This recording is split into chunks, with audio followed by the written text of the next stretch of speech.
Provate a immaginare un mondo in cui tutta l'energia che avete dipende dai muscoli, dall'acqua di un fiume o dal vento. Se non c'è vento, il mulino si ferma. Se il fiume è in secca, la fabbrica chiude. Per migliaia di anni l'umanità è vissuta così alla mercé della natura. Poi in Inghilterra qualcuno scopre che una pietra nera può bruciare per ore e che quel fuoco può muovere una macchina.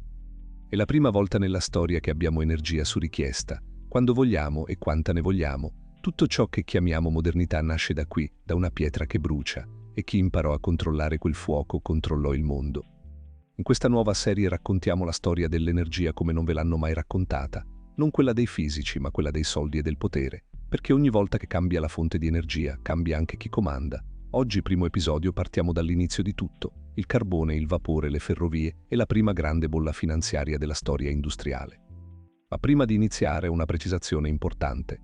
Tutto quello che sentirete in questo video è esclusivamente informazione e analisi storica ed economica, non costituisce in nessun modo consulenza finanziaria o di investimento. Le decisioni restano di esclusiva responsabilità di chi le prende. Detto questo, entriamo nel vivo. Per capire perché il carbone cambiò tutto, dobbiamo capire il problema che risolse. Prima del Settecento l'energia dell'umanità aveva tre sole fonti: la forza dei muscoli di uomini e animali, la ruota d'acqua legata a un fiume e il vento capriccioso e inaffidabile. Erano fonti deboli e soprattutto fuori dal nostro controllo. Non potevi concentrarle dove servivano né accenderle a comando. La civiltà restava prigioniera della geografia. Le fabbriche dovevano sorgere lungo i fiumi e fermarsi quando l'acqua mancava. Il carbone era conosciuto da secoli, ma c'era un ostacolo. Per fondere il ferro serviva il carbone di legna e le foreste inglesi si stavano esaurendo. Nel 1709, in un villaggio chiamato Coalbrookdale, un fonditore di nome Abraham Darby risolve l'enigma. Scopre come trasformare il carbone in coke, un combustibile purificato che brucia caldissimo e permette di fondere il ferro su scala mai vista. È il primo anello di una catena che cambierà il mondo: carbone, coke, ferro. Ma c'era un secondo problema ancora più urgente. Più si scavava in profondità per estrarre il carbone, più le miniere si allagavano. Serviva un modo per pompare via quell'acqua. E nel 1712 un commerciante di ferramenta, Thomas Newcomen, costruisce la prima macchina a vapore pratica della storia. È enorme, lentissima e divora carbone in quantità mostruose, ma funziona. E dettaglio quasi poetico, la prima macchina a vapore nasce proprio per estrarre il combustibile che l'alimenta. Il fuoco nero comincia a nutrire se stesso. La macchina di Newcomen aveva un difetto enorme: sprecava quasi tutto il calore. A ogni ciclo il cilindro veniva prima riscaldato dal vapore e poi raffreddato per condensarlo. Scaldare e raffreddare, bruciando montagne di carbone per pochissimo lavoro utile. Per 60 anni nessuno trovò una soluzione.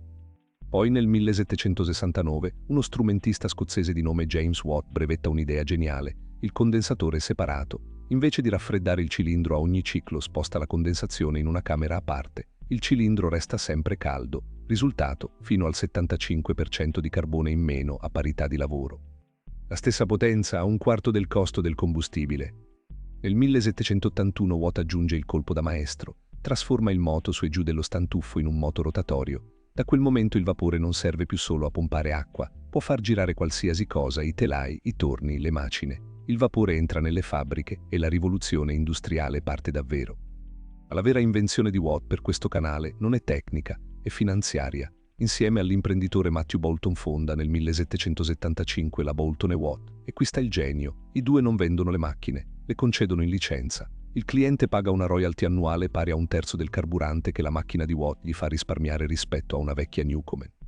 In pratica Boulton e Watt si prendono una fetta del risparmio ogni anno per tutta la durata del brevetto. È il primo grande modello di business basato sulla proprietà intellettuale. Non vendi il prodotto, vendi l'accesso e incassi una rendita. Il risultato: entro il 1790, in soli 11 anni, il solo Watt aveva incassato circa 76.000 sterline di royalty, una fortuna immensa per l'epoca.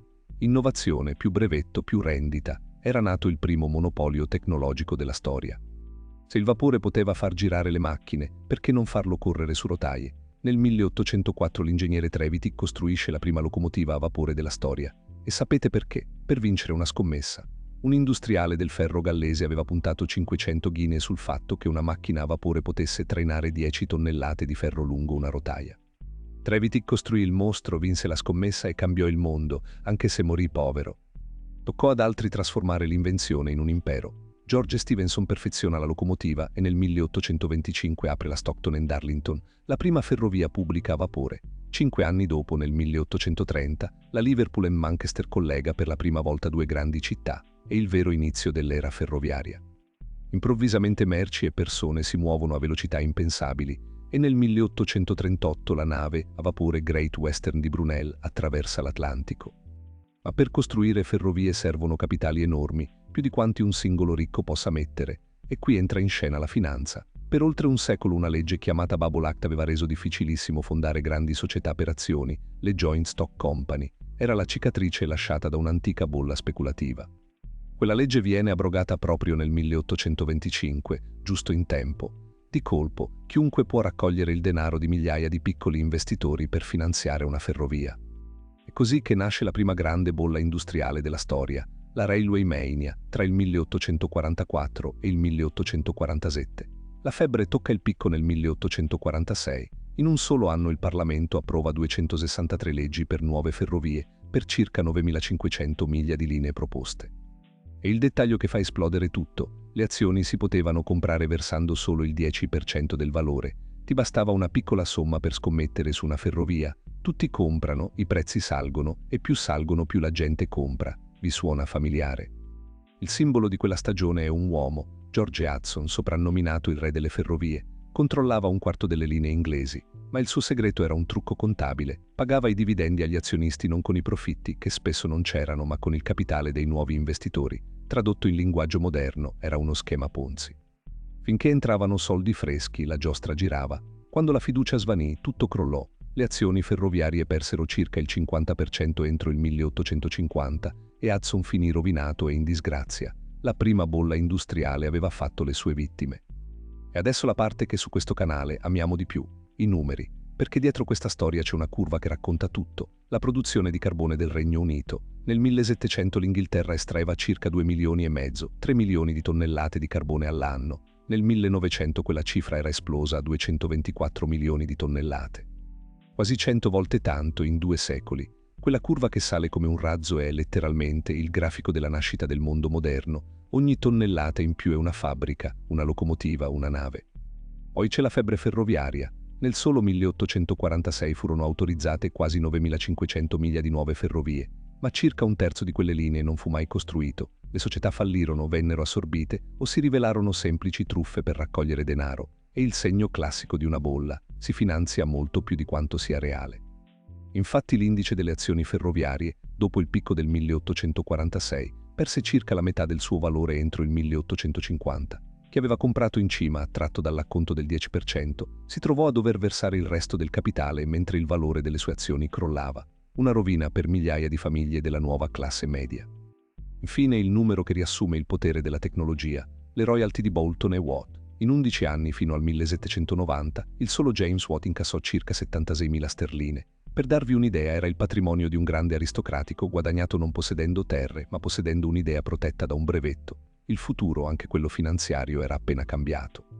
Chi vinse allora e chi perse? Il primo grande vincitore fu un paese, il Regno Unito. Seduto su immense riserve di carbone, primo a padroneggiare il vapore, divenne quello che il mondo chiamò l'officina del mondo, The Workshop of the World. A metà Ottocento una sola nazione produceva una quota enorme del carbone, del ferro e dei tessuti del pianeta. Il carbone fu la base materiale dell'impero britannico, alimentava le fabbriche, le ferrovie e soprattutto le navi a vapore della Royal Navy che controllavano gli oceani. Per la prima volta la potenza di uno Stato si misurava in tonnellate di carbone. A perdere furono i mondi legati alle vecchie energie, gli artigiani spazzati via dalle fabbriche meccanizzate e a lungo andare gli imperi che il carbone non l'avevano o non seppero usarlo. L'energia concentrata creava vincitori e vinti su scala globale. Ma la catena del carbone non si fermò al vapore. Carbone, coke e poi acciaio. Verso la fine dell'Ottocento, un nuovo processo per produrre acciaio a basso costo, grazie al carbone, sposta il baricentro dall'altra parte dell'Atlantico. Negli Stati Uniti un immigrato scozzese di nome Andrew Carnegie costruisce il più grande impero siderurgico del mondo, fondato interamente su carbone e ferro. E qui si chiude il cerchio finanziario di questa storia. Nel 1901 Carnegie vende la sua acciaieria al banchiere JP Morgan. Morgan la fonde con altre aziende e crea la US Steel, la prima società della storia a superare il valore di $1 miliardo, capitalizzata a circa 1 miliardo e 400 milioni.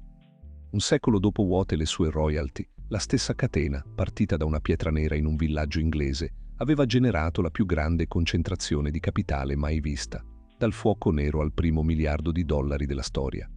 La formula intanto si diffondeva. Quello che era nato in Inghilterra non poteva restare un segreto inglese. In Germania, la regione della Ruhr, ricchissima di carbone, diventa il cuore industriale d'Europa e il motore della potenza tedesca che di lì a poco avrebbe sfidato il primato britannico.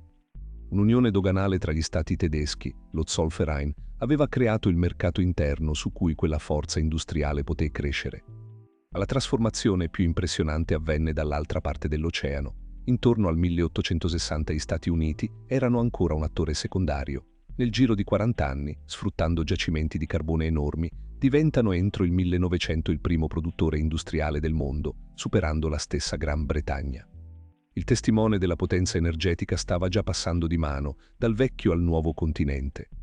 E qui arriva il seme di tutto ciò che racconteremo nei prossimi episodi. Mentre il carbone trionfava e sembrava destinato a dominare per sempre, dall'altra parte del mondo, in Pennsylvania, nel 1859, qualcuno aveva iniziato a estrarre dal sottosuolo un liquido nero e denso. All'inizio serviva solo a fare luce, come olio per le lampade. Nessuno immaginava che quel liquido fosse ancora più potente del carbone, più denso di energia, più facile da trasportare, più versatile. Il carbone aveva vinto la sua battaglia, ma stava già arrivando il suo sfidante, il petrolio. Ed è esattamente lo schema che vedremo ripetersi in tutta questa serie. Nessuna fonte di energia regna per sempre. Ognuna vince, costruisce imperi e poi viene sfidata dalla successiva. È la legge del fuoco. E così si chiude il primo capitolo della nostra storia. Ma più che una conclusione, questo è un inizio, perché in questo episodio abbiamo visto comparire per la prima volta uno schema che ritornerà in ogni puntata di questa serie. Guardatelo bene, perché è la chiave di tutto.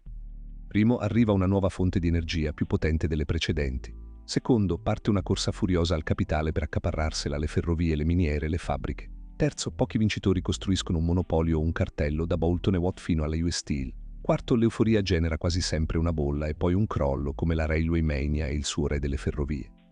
E quinto, alla fine si ridisegna l'ordine geopolitico e nasce una nuova potenza dominante.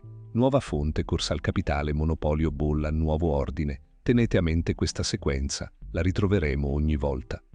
Se questo viaggio nella storia dell'energia e del denaro vi è piaciuto, lasciate un like, iscrivetevi al canale e attivate la campanella, così non perderete i prossimi episodi.